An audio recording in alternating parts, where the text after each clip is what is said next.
اعوذ باللہ من الشیطان الرجیم بسم اللہ الرحمن الرحیم۔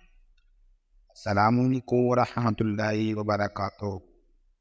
سامعین کرام، اسٹرابری اسلام میں حرام کیوں ہے؟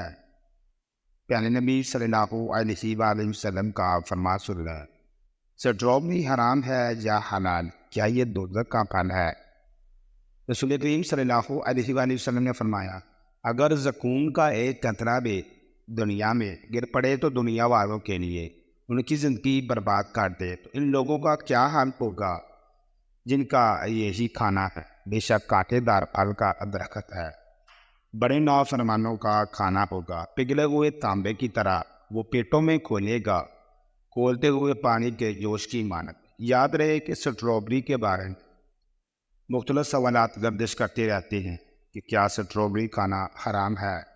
کیا اسٹرابری جہنم کا پھل ہے؟ اب کیا زقوم اسٹرابری کو ہی کہا جاتا ہے؟ اگر آپ کے ذہن میں ایسے سوالات موجود ہیں تو براہ کرم ویڈیو کو آخر تک ملاحظہ فرمائیں، کیونکہ ہم آپ کو اسٹرابری کے بارے میں ایسے حقائق کے حوالے سے آگاہ کرنے والے ہیں جن کا جاننا ہر کسی کے لیے ضروری ہے۔ اسٹرابری حلال ہے یا حرام، یہ سمجھانے کے لیے ہماری ساری باتوں کو بہت ہی زیادہ اور غور سے سنیے گا۔ بعض حلقوں میں کہا جاتا ہے کہ زقوم کو اسٹرابری کہا جاتا ہے اور زقوم جہنم کا پھل ہے، اس لیے اسٹرابری کھانا حرام ہے۔ یہ جہنم کا پھل ہے اور جہنم کا پھل کیسے حلال ہو سکتا ہے؟ اردو لغات میں زقوم کے مختلف معنی ملتے ہیں، جن میں چند یہ ہیں کہ یہ ایک قسم کا خاردار پودا، ایک درخت جس کا پھل دوزخیوں کو کھانے کو ملے گا، جو خاردار، کڑوا اور زہریلا ہوتا ہے۔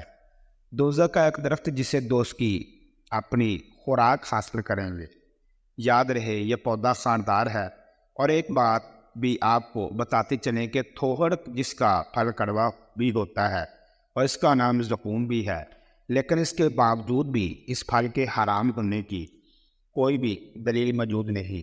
جو کہ اسٹرابری میٹھا اور مزیدار پھل ہے تو اس کی کوئی دلیل نہیں ہے کہ یہ زقوم ہے، تو یہ کیسے حرام ہو سکتا ہے؟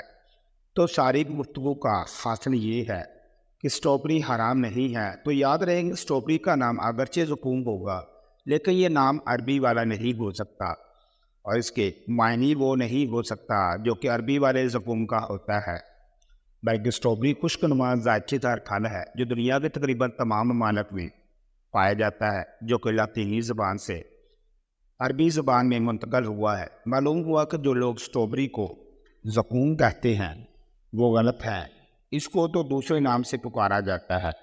تو جو لوگ اسے زقوم کہتے ہیں وہ کسی اور زبان کا لفظ تو ہو سکتا ہے لیکن عربی کا نہیں، لہٰذا اس کا جہنم کا پھل ہونا کسی بھی شرعی اور لغوی دلیل سے ثابت نہیں ہے، اس لیے اس کا کھانا بلا شبہ جائز اور حلال ہے۔ اور باقی رہی جہنمیوں کی غذا کے بارے میں، تو اس کے بارے میں آتا ہے کہ ان کی غذا زقوم کا درخت ہوگا۔ زقوم میں خاردار، کڑوا اور زہریلا پودا ہے۔ قرآن مجید میں زقوم کا 3 مرتبہ ذکر ہوا ہے، جبکہ ایک بار اسے شجر ملعونہ کہا گیا ہے۔ مفسرین نے اس سے مراد وہ خاردار پودا لیا ہے جسے اردو میں تھوہر یا توہر اور انگریزی میں کیکٹس کہتے ہیں۔ یہ کانٹے دار پودا ہے جس کا ذائقہ الگ اور بو ناگوار ہوتی ہے۔ توڑنے پر اس سے دودھ کی طرح کا رس نکلتا ہے جو اگر جسم کو لگ جائے تو ورم ہو جاتا ہے۔ قرآن و حدیث میں زقوم کا خاکہ اس انداز سے بیان کیا گیا ہے جسے اردو لغات میں تھہر میں لکھا گیا ہے۔ اسٹرابری اور زقوم دونوں الگ الگ نام ہیں۔ اسٹرابری کو زقوم قرار دینا درست نہیں ہے۔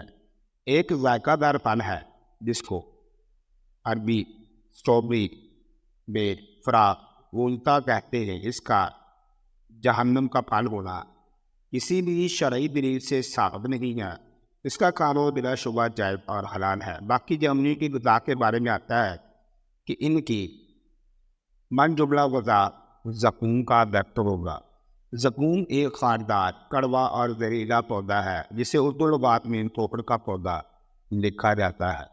زقوم اور اسٹرابری دونوں نام صورت ذائقہ میں بالکل مختلف اور الگ الگ ہے۔ اسٹرابری کو زقوم قرار دینا درست نہیں ہے۔ تو سامعین کرام، اگر آپ کو ہماری آج کی ویڈیو اچھی لگی ہو تو اس کو لائک اور شیئر کیجیے گا۔